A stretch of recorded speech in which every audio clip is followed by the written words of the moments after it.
కొత్త వారికి ఉక్సు పట్టి, కాజా పట్టి ఈక్వల్‌గా రాదండి. అలా రాకపోతే ఫ్రంట్ పార్ట్ పాడైపోతది తెలుసా?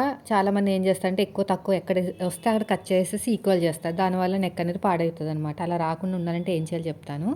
మీ చేతు అంటే మీరు తీసుకున్న ఆది బ్లౌజ్‌లో ఎలా ఉంటే అలా కుట్టాలండి ఉక్సు పట్టి, కాజా పట్టి. నేనైతే ఎడమ చేతి వైపు కాజా పట్టి కుడుతున్నాను. 3 ఇంచులు వెడల్పుతోటి ఒరిజినల్ క్లాత్, లైనింగ్ క్లాత్ 2 తీసుకోవాలి.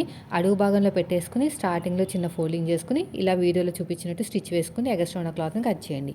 ఇప్పుడు కాజా పట్టి కుట్టిన తర్వాత ఉక్సు పట్టి కుట్టే ముందు ఉక్సు పట్టిని కాజా పట్టి మీద పెట్టుకొని చెక్ చేసుకోవాలి ఈక్వల్‌గా వచ్చిందా లేదా. నాకు కొంచెం తక్కువ ఎక్కువ వచ్చింది. అందుకు నేను ఏం చేశానంటే డాట్ దగ్గర అడ్జస్ట్‌మెంట్ చేశాను. అది చేసిన తర్వాత 1.5 ఇంచు వెడల్పుతోటి లైనింగ్ క్లాత్ తీసుకొని డాట్ వచ్చిన చోట చిన్న ఫ్రిల్ పెట్టుకొని ఒక టాప్ స్టిచ్ వేసుకొని మిగతాది లోపలికి ఫోల్డ్ చేసేయండి.